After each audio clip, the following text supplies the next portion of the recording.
समन्ता चक्रवालेषु अत्रा गच्छन्तु देवता सद्धम्मं निराजस् सुनन्तु सग्ग मोक्खदं ධම්මස්සවන කාලෝ අයං බදන්තා ධම්මස්සවන කාලෝ අයං බදන්තා සද්ධම්මස්සවන කාලෝ අයං බදන්තා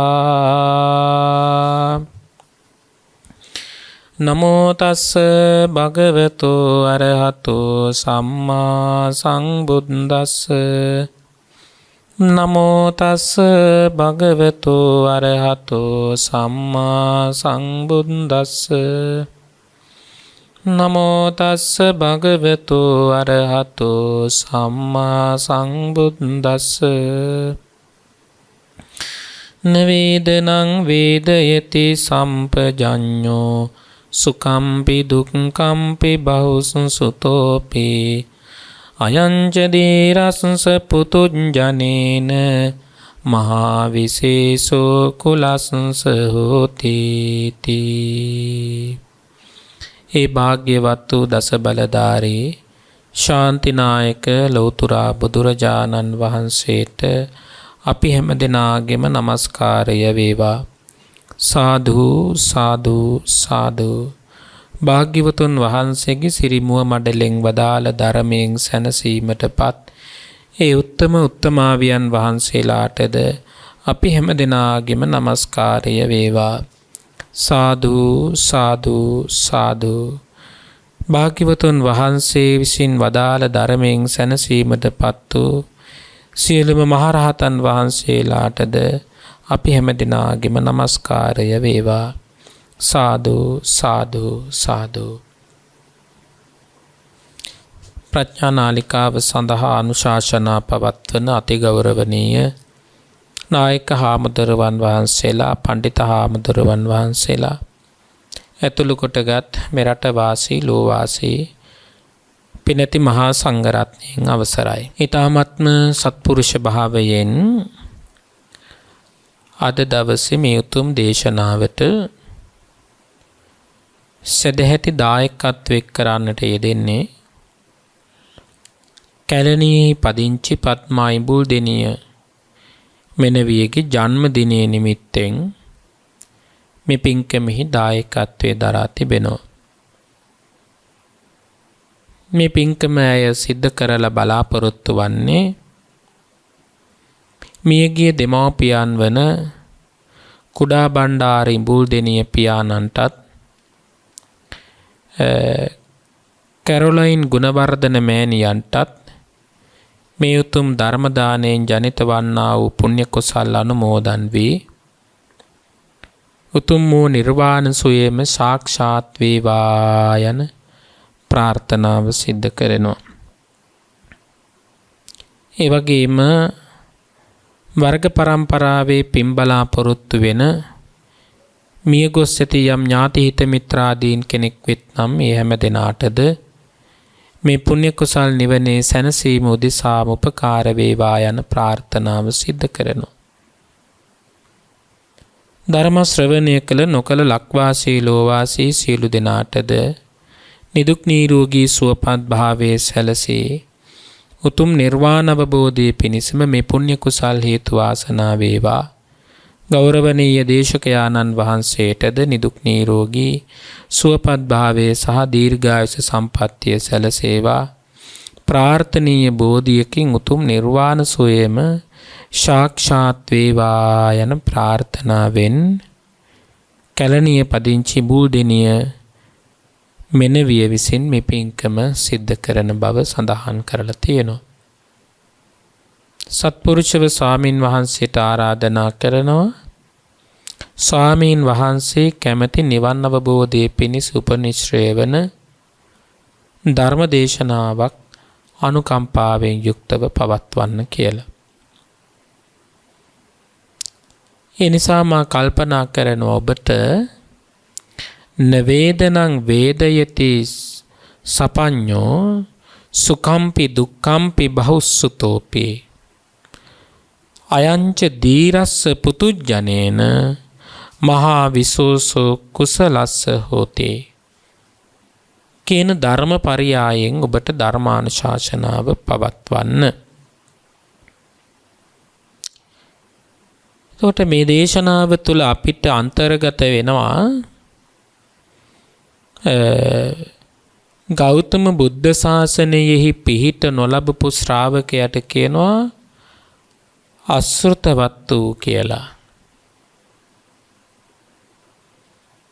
ඒ ශ්‍රාවකයට ගෞතම බුදුහාමුදුරුවන්ගේ බුද්ධ ශාසනයෙහි ඵල ලබන එක අමාරුයි. ඒ අසෘතවත් තැනැත්තගේ තියෙන ස්වභාවය තමයි ජාති කියන්නේ නැතන් උප්පත්තියක් ලබන එක දුකක් කියලා හිතන්නේ නැහැ.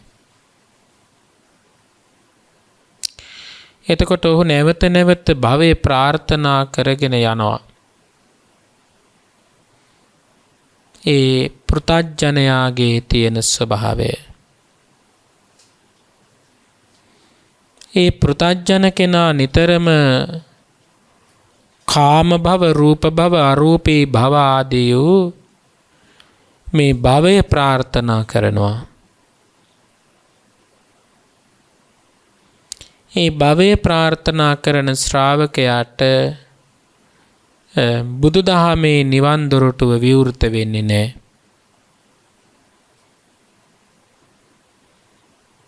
එතකොට ඔහු හිතනවා මේ නිවීම තියෙන්නේ දිව්‍ය ලෝකයේ කියලා. දිව්‍ය ලෝකයට යන්න ඕන කරන පින්කම් කරනවා.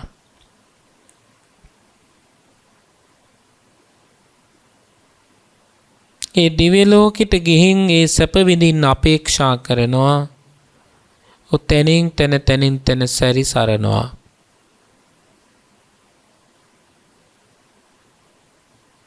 න වේදනං වේදේති සපඤ්ඤෝ සුඛම්පි දුක්ඛම්පි බහුස්සුතෝපේ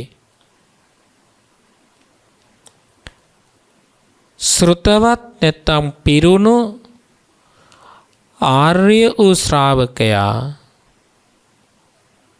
පිරුණු කෙනෙක් එයාට කියනවා ආර්යයි කියලා. ඒ ආර්ය වූ ශ්‍රාවකයා ඉපදීම දුකක් ලෙස දකිනවා.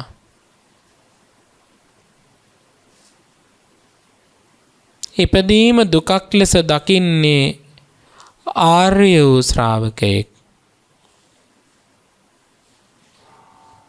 එයා ජරාවට පත්වීම දුකක් කියලා දකිනවා. ඒ ජරාවට පත්වීම දුකක් ලෙස දකින්නේ මේ මනුස්ස ජීවිතේ ඇහෙන් කබේන එක, කටෙන් කෙලවිසික්ක වෙන එක, නාසයෙන් සොටු දියර ගලන එක කියන තැන විතරක් නෙවෙයි. එයා දිව්‍ය ලෝකයට ගිහින් හිටියත් හිතනවා ඒ දිව්‍ය තේජස නැති වෙන දවසක් එනවා කියලා. ජරාව දකින්නේ එහෙමයි.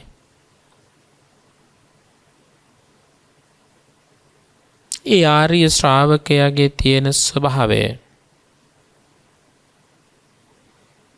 මරණය කියලා කියන්නේ මේ මිනිස්සුන්ට නම් පින්වත්නි නිදන ප්‍රාප්ත වුණා, අභාව ප්‍රාප්ත වුණා, මිය ගියා, අපවත් වුණා ආදී ලෙස කිව්වට දෙවියන්ට එහෙම කියන්නේ නැහැ. දෙවියන්ට කියන්නේ චුත වුණා කියලා. ඒ ආර්ය වූ ශ්‍රාවකයා මරණය පවා අවබෝධ කරගන්නේ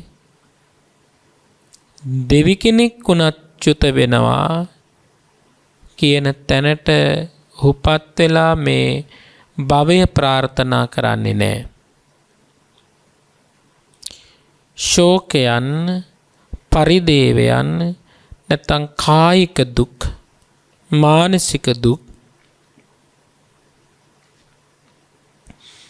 කියලා කියන්නේ දැඩි වෙහෙසකටපත් වෙන දෙයක් කියලා මේ දකින්නවා කියන ආර්ය ශ්‍රාවකයා. මහණෙනි, අසෘතවත් පෘථග්ජනයායි ආර්ය වූ පෘථග්ජනයාගේ වෙනස ඔය විදිහට දැනගන්න කියලා කියනවා.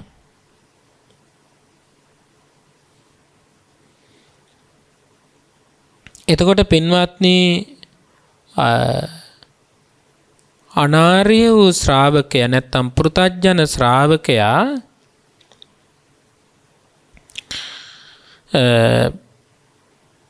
සෝ දුක්ඛාය වේදනාය පුට්ටෝ සමානෝ කාම සුඛං අභිනන්දති. එයා කාමය සැපයක් ලෙස අභිනන්දති, සතුටු වෙනවා. කාමය කියන සැපය තුල ඔහු සතුටු වෙනවා. ඒ අසෘතවත් වූ පෘථග්ජනයා.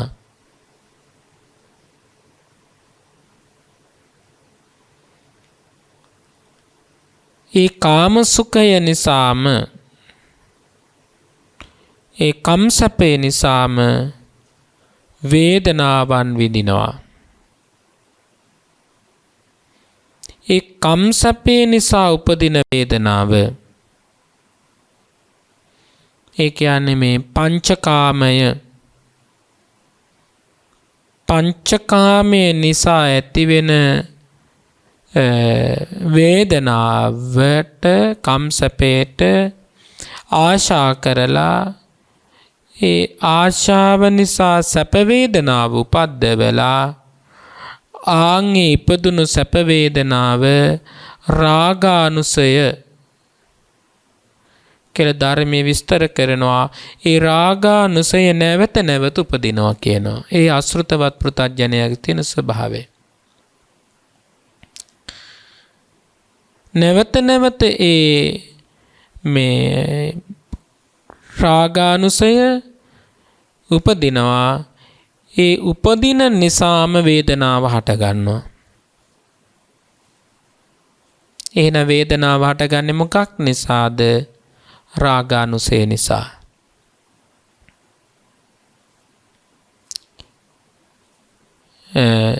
ඒ රාගානුසය නැවත නැවත හටගන්නකොට ඇතිවෙන වේදනාවන් හට ගැනීම නිසා ඒ ශ්‍රාවකයට ආස්වාදය, ආදීනව, නිස්සරණය නිවැරදි ආකාරයෙන් දැක ගන්න පුළුවන් කමක් නැහැ.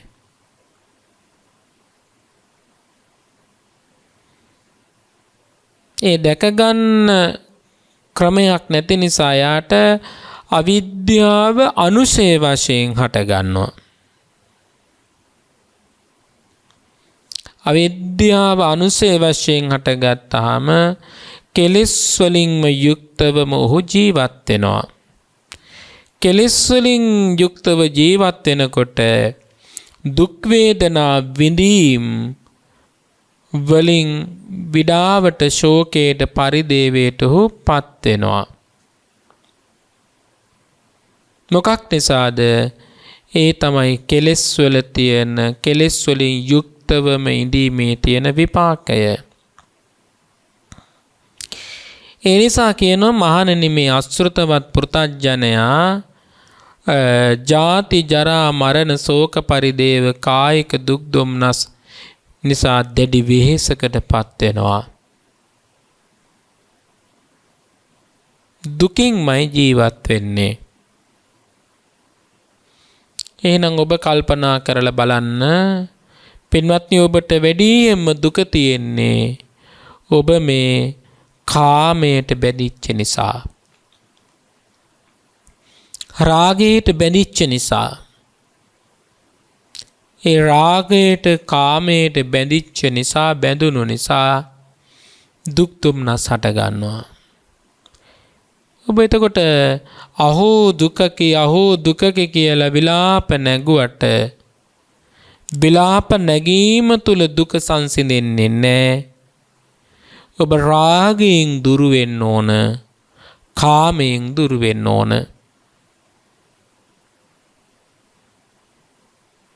රාගයෙන් කාමයෙන් දුරු වෙනකොට ඔබට ඇතිවෙන කායික වේදනාත් මානසික වේදනාවන් දැඩි වෙහෙසකටපත් වීම තුලින් ඔබට නිදහස් වෙන්න පුළුවන්.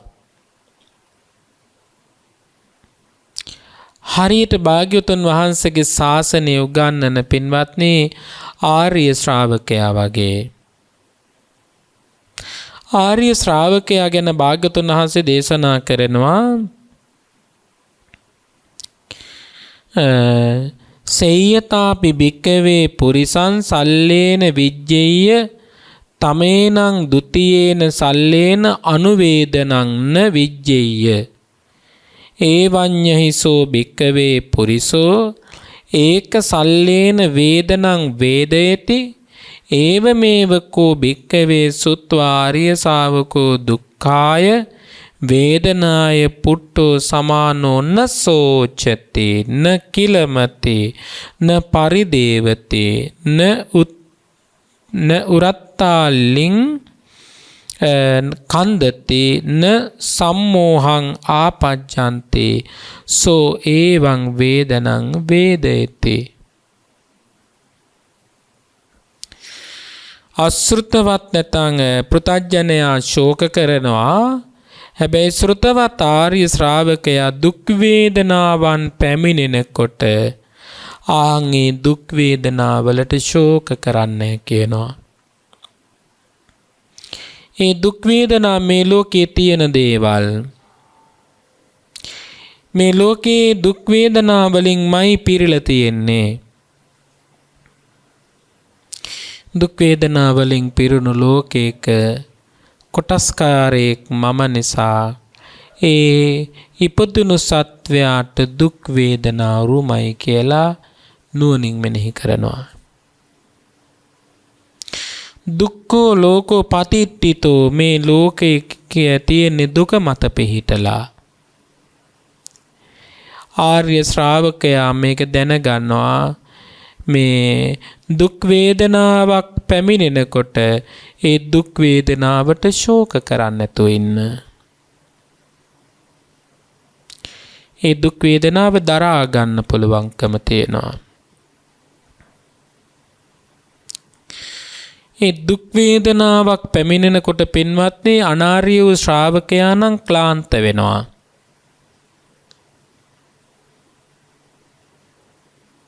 දරා ගන්න බැරුව ක්ලාන්ත වෙලා වැටෙනවා. ආර්ය වූ ශ්‍රාවකයා ක්ලාන්ත වෙන්නේ නැහැ.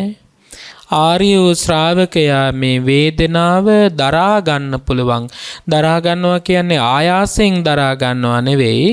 හේතුන් දැනගෙන හේතුන් නිසා හටගත් වේදනාවක් ඒ දැනගෙන ක්ලාන්ත නොවි ඉන්නවා.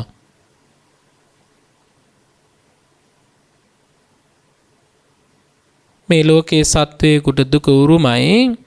ඒ දුක නිසායි මේක පවතින. ඒ කියන්නේ මේ දුක තමයි මේ ලෝකයේ ස්වභාවය කියලා දනිනවා. දැකගෙන ක්ලාන්ත නොවි ඉන්නවා.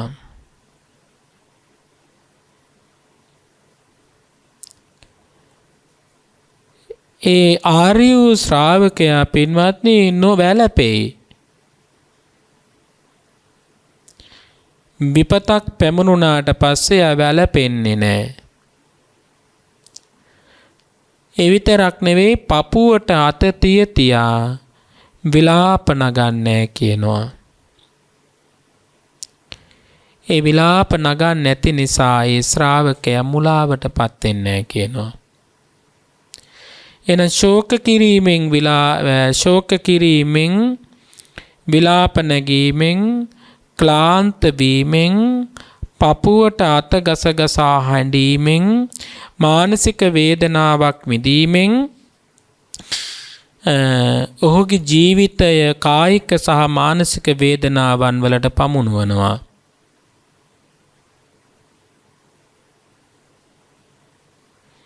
බුදුහාමුදුරුවෝ දේශනා කරන මහණෙනි එක් කුලකින් තවත් ඇනුම් කාපු පුරුෂයෙක් එක් කුලකින් මේ උලක් ඇනලා වේදනාවකට පත් වූ පුරුෂයෙක් කොට දෙවෙනි හුලකින් නොඅනින ලද්දාහුද මහණෙනිසේ පුරුෂයා මේ එක් කුලකින් වේදනාව විඳින්නේය. ඒ වගේ ශ්‍රුතවත් වූ ආර්ය ශ්‍රාවකයා දුක් වේදනාවක් පැමිණෙනකොට ඒ දුක් වේදනාවට ශෝක කරන්නේ කියනවා.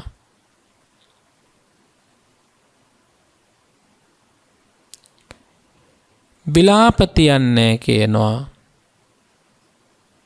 මුලාවට පමනෙන්නේ කියනවා. ඒ විලාපතියන් නැති නිසා ක්‍රෝධය සිතේ හටගන්නේ කියනවා. දුක් වේදනාව නිසා ක්‍රෝධයෙන් තොරව දුක් වේදනාව ක්‍රෝධානුසයක් වෙනවා. ඒ අනුසය නැවත නූපදිනවා. ක්‍රෝධේ කුඩාවට තිබුණාට ඒ අඬන්නේ නැති නිසා, ශෝක කරන්නේ නැති නිසා, විලාප දෙන්නේ නැති නිසා ඒ ක්‍රෝධානුසයත් නැවත නූපදිනවා කියනවා.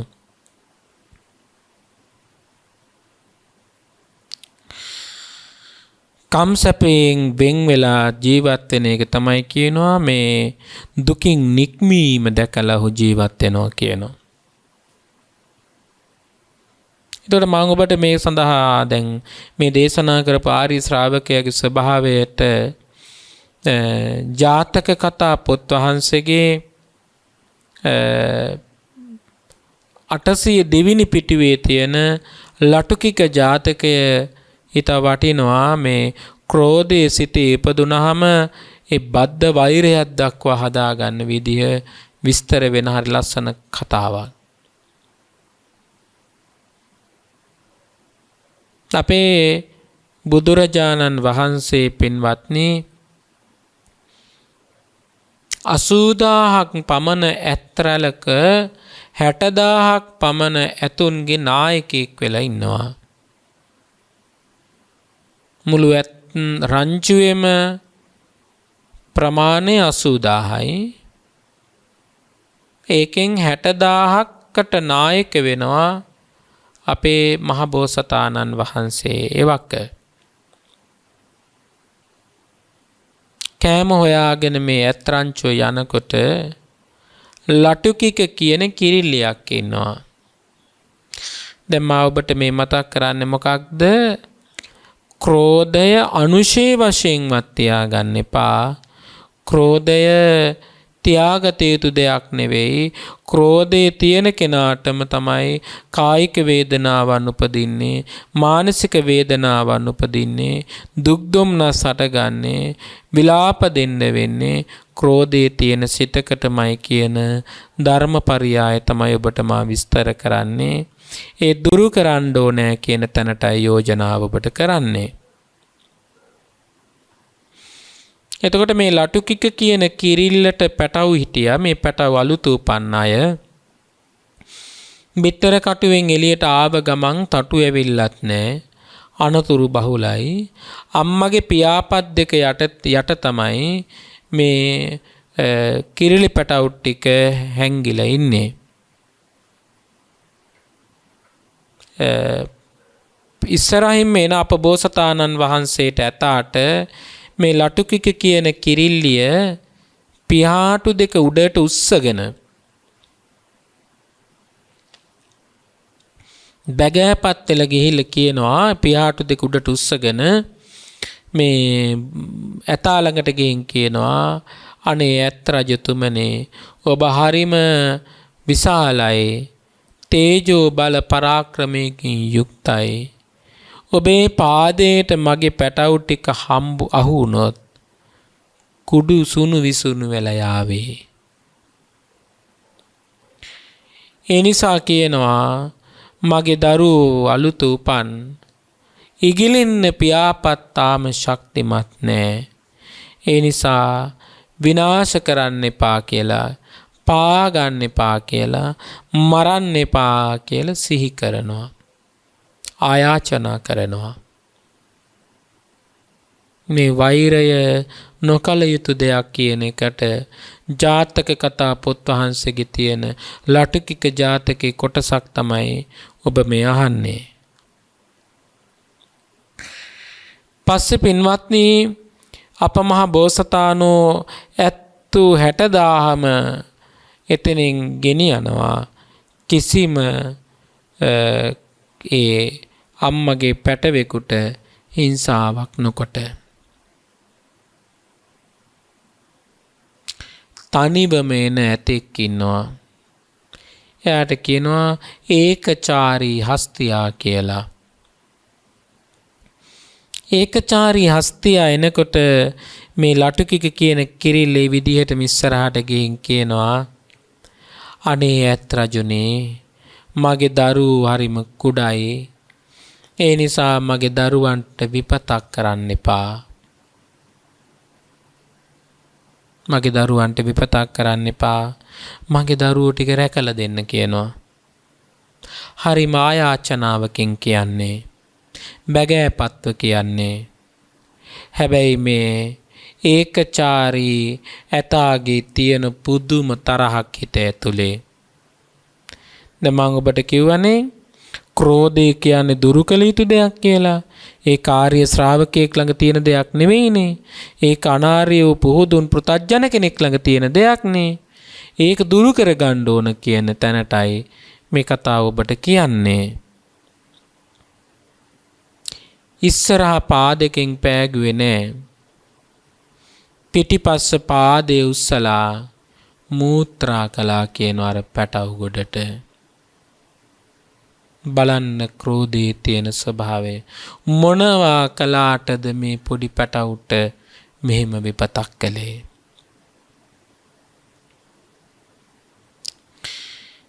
ක්‍රෝධය සිතක ඉපදුනාට පස්සේ ඒ තැනැත්තට මව්ද පියාද භික්ෂුවද භික්ෂුණියද මේ කිසිම තරාතිරමක් නැහැ. ස්ථානයේ පිළිබඳව අවබෝධයක් නැහැ. පිටිපස්සේ එක පාදයක් උස්සලා මූත්‍රා කළා. මේ මූත්‍රා පාර කොච්චරද කිව්වොත් පින්වත්නි අනේ අර කිරිල්ලගේ පැටව ඔක්කොම ටික මැරුණා. කිරිල්ල ඉහළ අත්තකට වෙලා මේ සිද්ධිය ගැන බලාගෙන ඉන්නවා. අම්ම කෙනෙකුට තමන්ගේ දරුවෝ පන පිටින් තවත් කෙනෙක් මරණව දරා ගන්න බෑ. විලාප දුන්නා. ඇගේ හිතේ පුදුම ද්වේෂයක් හටගත්තේ, තරහාවක්. දැන් බලන්න දරුවන් නිසා ඇතිවිච්ච රාගය, දරුවන් නිසා ඇතිවිච්ච කාමය අපිටත් ඒ වගේමයි. එක්ක දරුවෝ නිසා හිතේ රාගය හටගෙන අපේ සිතේ ද්වේෂය හටගන්නවා. ඔය ස්ත්‍රී ඔය පුරුෂයා මගේ දරුවන්ට නිගා කළා කියලා දෙමව්පියෝ තවත් අයගෙන් පලි ගන්නවා. පිරිස තවත් අයගෙන් පලි ගන්නවා. තමන්ට කළ විපතක් නෙවෙයි, තමන් ළඟ හිටපු අයට විපත් කළා කියලා පලි ගන්නවා, ද්වේෂ කරනවා. දැන් මේ කිරිල්ලට නෙමෙයි මේ විපත උනේ, කිරිල්ලගේ පැටවුට. පැටවු සියල්ලෝම අර මූත්‍රා ගොඩට යට වෙලා මැරුණා. ඇයි ඉහළ අත්තේ ඉඳගෙන ද්වේෂසිත ඇතිව හිතනවා, හොඳයි උඹ හොම කළානේ, මමත් උඹට හොඳ පාඩමක් උගන්වන්නම්. ආම් බලන්න පින්වත්නි, ද්වේෂයේ සිතේ හටගත්ත විදිහ.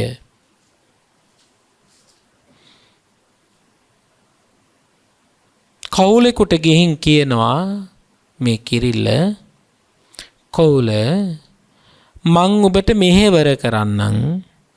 මෙහෙවර කියලා කියන්නේ මේ උපකාර කරන්නම්. ඔබ කියන වැඩ ටික කරලා දෙන්නම්. අපි givisumකට එළඹෙමුද කියලා ඇහුවා. කියනවා හොඳයි. මොකක්ද givisum? කෝල මේ වනාන්තරයේ ඒකචාරීව හැසිරෙන ඇතෙක් ඉන්නවා.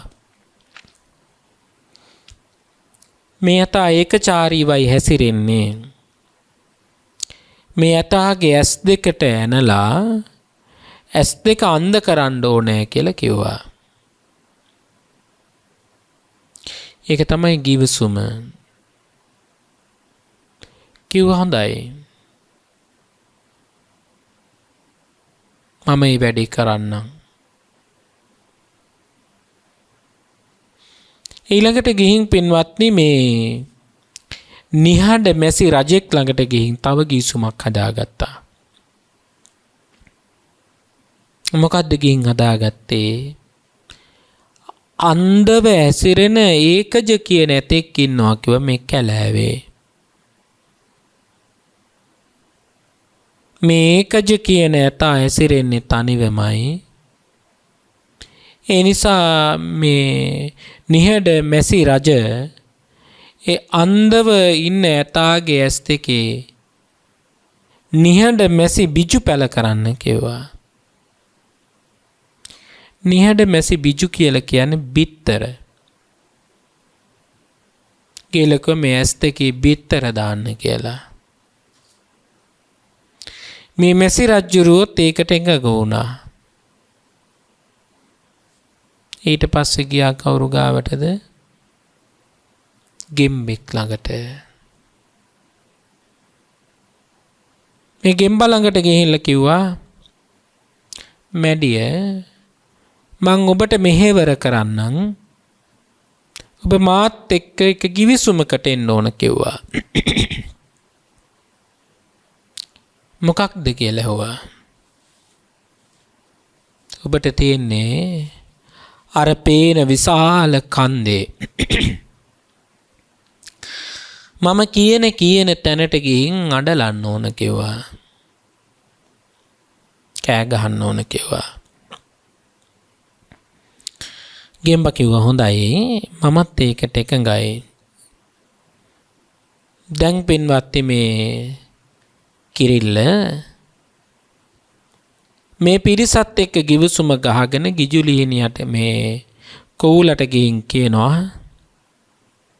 ආන් අර අතන ඉන්න ඒකජ ඇතාගේ ඇස් දෙකට විදලා ඇස් දෙක කන්න කිව්වා. මෙහෙවර කරලානේ ඉගිලීගෙන ගියා. තනිව හැසිරෙච්ච ඒකජ ඇතාගේ ඇස් දෙකට විද්දා. ඇස් දෙකට විදලා ඇස් දෙකම ගැලෙව්වා. ඇස් දෙක පිරෙන්න කඳුළු වැක්කෙරෙනවා. නිලංකාර වෙලා ගියා. පන පිටින් ඇස් දෙක උගුල් වෙනකොට කොච්චර වේදනාවක්ද?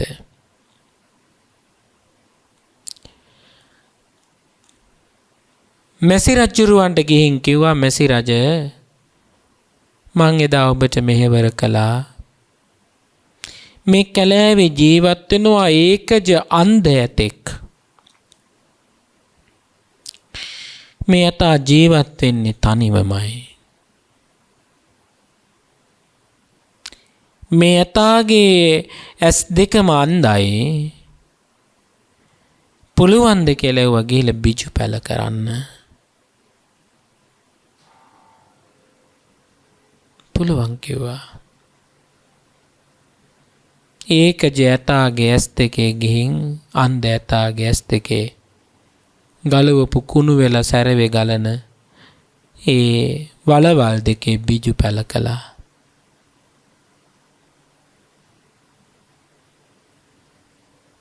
දැන් ඇතාගේ වේදනාව 1-2 වුණා. ඇස් දෙකත් නෑ. ඒ වේදනාව වැඩි. ඒ තුවාලවලට ඇවිදින් මැස්සු බිත්තර දාලා. ඒ වේදනාවත් වැඩි. දැන් මේ වේදනාවෙන් විලාප දෙදී හොඬ එහෙට මෙහෙට කර කර දූවිලි සහිත මඩ සහිත ගත යුතු නොගත යුතු කොලාතු කඩ කඩා ආහාරයට ගන්නවා. ශරීරය දිරලා ගියා. ඇස් දෙක මන්ද නිසා. ගෙම්බට ගිහින් කිව්වා මැඩිය එදා මං ඔබත් එක්ක ගිවිසුමක් ගහගත්තා. ඒ ගිවිසුම තමයි අර විශාල කන්දේ පර්වතේ මම කියන තැන ඔබ අඬලන්න ඕන කියලා. දැන් ඒකට කාලේ තියෙන්නේ කිව්වා යමු කියලා. මේ ගෙම්බව අරන් ගියා. අරන් ගිහිල්ලා දැන් මේ ඒකජ ඇත අන්ද ඇත ආහාර ගන්නවා වතුර නැහැ.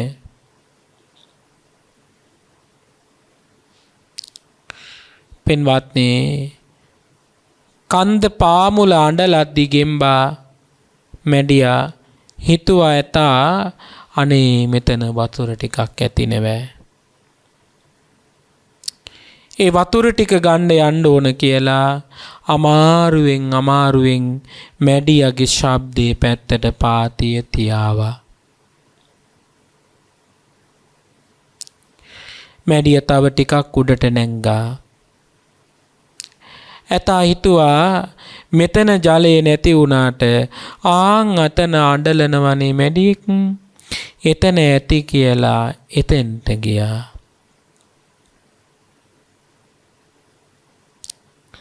එතනත් නෑ. මේ විදිහට පින්වත්නි මේ මැඩියා පියවරෙන් පියවරට ස්ථානයෙන් ස්ථානයට කොහොම හරි කන්ද උඩටම මේ ඒකජ ඇතා එක්කගෙන ගියා. කන්දේ ප්‍රපාතේ පැත්තට මැඩිය පාත් වුණා. පාත් වෙලා එතන ඉඳලා ඇඬලුවා. මේ ඒකජ අන්ද ඇතා හිතුවා පාවුලත් දැන් හොඬ වැලට දැනෙනවා. පාවුල වතුර ඇති කියලා ඉස්සරහ පාදේ උස්සලා තිබ්බා විතරයි. කන්දෙන් පල්ලහැට වැටිලා මැරුණා. එදා අපේ බෝසතාණන් වහන්සේ ශාක්‍ය වංශිකයන්ටත් කෝලිය වංශිකයන්ටත් මේ කතාව දේශනා කළා.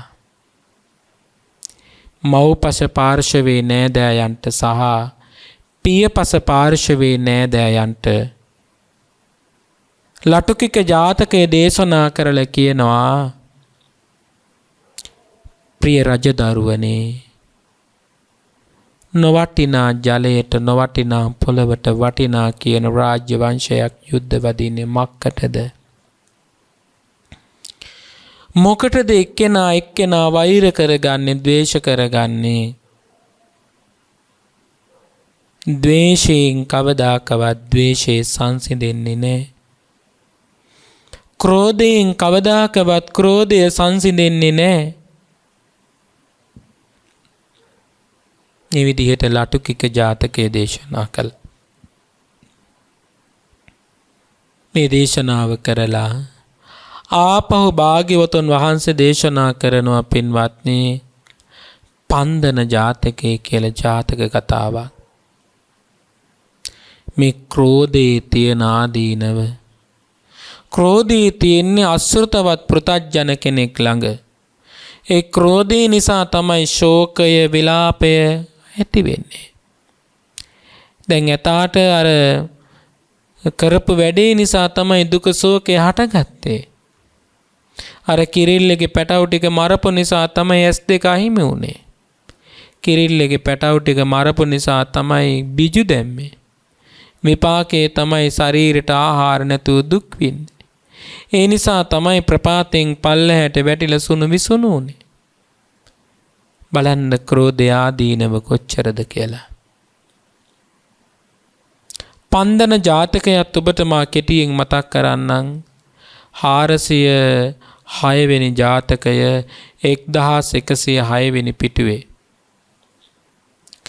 පන්දන ජාතකයේදී බුදුරජාණන් වහන්සේ දේශනා කරන ඔය එක කැලෑවක හිටියා වලහෙක්. මේ වලසා ගහක් යට වාඩි වෙලා ඉන්නකොට හුළඟක් ඇවිල්ලා මේ ගහේ කොළොන් ගහේ අත්තක් කඩාගෙන මේ වලහගේ කොන්දට වැටුණා. මේ වලහ දිව්වා දිවිල්ලක් කවුරු හරි කෙනෙක් ගැහුවා කියලා හිතලා. පින්වත්නි ආපහු හැරිලා බලනකොට සිංහෙක්වත් කොටියෙක්වත් නැහැ. හිතුවා මේ ගහේ ඉන්නවා රුක්ෂ දේවතාවෙක්. ඒ රුක්ෂ දේවතාව මම ඉන්නවට කැමති නැති නිසා තමයි මේ විපත්තිය කළේ. කරන්නම් හොඳ වැඩක් කියලා. දවසක් පින්වත්නි කැලෑවට වඩුවෙක් එනවා ලීයක් හොයාගෙන, වටිනා ලීයක්. එනකොට මේ වලසා මිනිස් වේශයක් මිනිස් හඬකින් කියනවා ඕකට සල්ගස් හරියන්නේ නැහැ, සපුගස් හරියන්නේ නැහැ. ඕකට හරිම වටිනා කියන වෘක්ෂය තමයි මේ කොළොන් ගහ. අර වඩුව හිතුව ඇත්තනේ නම් කැලෑවෙම ඉන්න වලසෙක් තමයි මේ කියන්නේ. ඒ නිසා මේ වෘක්ෂය හොඳ එකක් වෙන්නේ නැති කියලා කපන්න සූදානම් වෙනකොට අර ගහට අධිග්‍රහිත දේවතාවෙ වෙදී මේ මිනිසයාට කියනවා හොඳයි යෝග කපලා ගත්තත් කමක් නැහැ. හැබැයි වලස් සමක් අරගත්තොත් තවත් වටිනවා කියලා. මේ මිනිසයා වඩුවා පින්වත්නි වලසත් මැරුවා. වලස් මසුත් මට තියෙනවා, වලස් හමත් මට තියෙනවා කියලා පින්වත්නි මේ වලහත් මරලා දැම්මා. මේ කතාවේදී බුදුරජාණන් වහන්සේ දේශනා කළේ දා ඒත් තමන්ගේ රාජ්‍ය වංශික පිරිස නියෝජනය කරලා මහණෙනි වෛරය කියලා කියන්නේ සැනසෙන්න පුළුවන් එකක් නෙවෙයි. වෛරය කියලා කියන්නේ මේ නිදහසේ ඉන්න පුළුවන් එකක් නෙවෙයි. වෛරය කියලා කියන්නේ තමන් පිටුපස්සේ තමන්ටම ආදීනව හදා එන එකක්. ඒ නිසා වෛර කරන්න එපා කියලා භාග්‍යවතුන් වහන්සේ පින්වත් එදා පන්දන ජාතකයේ දේශනා කළා. ওই විදිහටම ලස්සනට බුදුරජාණන් වහන්සේ පටවි උද්‍රියන ජාතකයේ පවා දේශනා කළා ද්වේෂයේ තියෙන ආදීනව. අද මේ පින්වන්ත පත්මා ඉඹුල්දිනිය මහත්මියගේ ජන්මදිනයේ දවසේද සිහිපත් කරන්නේ. අපේ සිතේ අස්ථානයේහි හෝ ස්ථානයේහි හෝ වෛරී සිතුවිලි ඇති වෙන්න පුළුවන්. ඒ වෛරී සිතුවිලි ඇති වෙන්නේ අසෘතවත් පෘථග්ජන ශ්‍රාවකයා තුලයි. ඔබ ගෞතම නම් බුද්ධ ශාසනයෙහි ආර්ය ශ්‍රාවකෙක් බවට පත්වෙන්න. වෛරය නිසා, ක්‍රෝධය නිසා අපේ සිත, අපේ කය, අපේ මනස විඩාවට පත්වෙනවා, වේදනාවට පත්වෙනවා, ශෝක පරිදේව දුක් දුම්නස් හට ගන්නවා. එය අපේම විපත්තියකට මිස අන් කවරෙකුගේ විපත්තියකට නොවේ. ක්‍රෝධය මුලින් උපුටා දමන්නට මේ උතුම් දේශනාව නිවන් දොරටුවක් බවටම පත් වේවා. සාදු සාදු සාදු. පින්වත්නි, අවිද්‍යාව හටගන්නේ නීවරණ ධර්මයන් නිසාමයි. කාමච්ඡන්ද, ව්‍යාපාද. ව්‍යාපාදය කියලා කියන්නේ නීවරණයක්. ක්‍රෝධය කියලා කියන්නේ නිවන වහන දෙයක්. එහෙනම් ඔබට නිවන සඳහා උපනිශ්‍රය වෙන ධර්ම දේශනාවකට මාද පැහැදිලි කළේ ව්‍යාපාදය කියන, ද්වේෂය කියන නීවරණය. ඒ සඳහා මා යොදාගත්තේ ජාතක ගතා පොත් වහන්සේගේ කතා දෙකකුත්, ඒ වගේම සල්ල සූත්‍රයේ තියෙන අග කොටසේ තියෙන කාරණා කීපයකුත් තේමා කරගත්තා. ඔබට මේ දේශනාව ගෞතම බුද්ධ ශාසනය තුළ නිවන් අවබෝධ පිණිසම උපකාර වේවා. සාදු සාදු සාදු. මේ උතුම් දේශනාව ප්‍රඥා නාලිකාව තුළින් විකාශනය කිරීමට සදැහැති දායකත්වයෙන් කටයුතු කළේ කැලණියේ පදිංචි පద్මා ඉඹුල්දෙනිය මෙනවියගේ ජන්මදිනය සිහිපත් කරගෙන එතුමියට නිදුක් නිරෝගී සුවපත් භාවය ලැබෙන සුබම සුබ උපන් දිනයක් වෙත්වා යන ප්‍රාර්ථනාව සිදු කරනවා. මියගිය අපි රැස් කරගත්තා වූ පින් කුසල් මියගිය දෙමව්පියන් වන කුඩා බණ්ඩාර ඉඹුල්දෙනිය පියාණන්ටත් කැරොලයින් ගුණවර්ධන මෑණියන්ටත් මේ උතුම් ධර්ම දාණයෙන් ජනිත වන්නා වූ පුණ්‍ය කුසල් අනුමෝදන් වී නිර්වාණ සෝයම සාක්ෂාත් වේවා යන ප්‍රාර්ථනාව සිදු කරනවා. වර්ග පරම්පරාවේ පින් බලාපොරොත්තු වෙන මියගිය සියලුම ඥාති මිත්‍රාදීන්ටද ධර්ම දානමේ පුණ්‍ය කුසල් අනුමෝදන් වී උතුම් නිවනේම සැනසුම ලබත්වා. ධර්මදේශනාව ශ්‍රවණය කළ ලක්වාසී ලෝවාසී සියලු දෙනාටද නිදුක් නිරෝගී සුවපත් භාවයේ සැලසී උතුම් නිර්වාණ අවබෝධයේ පිණසම මේ කුසල් පිහිටත්වා. ගෞරවනීය දේශකයාණන් වහන්සේටද නිදුක් නිරෝගී සුවපත් භාවයේ සහ දීර්ඝායුෂ සම්පන්නිය සැලසේවා. ප්‍රාර්ථනීය බෝධියකින් උතුම් නිර්වාණ අවබෝධයම සාක්ෂාත් වේවා. සාදු සාදු සාදු.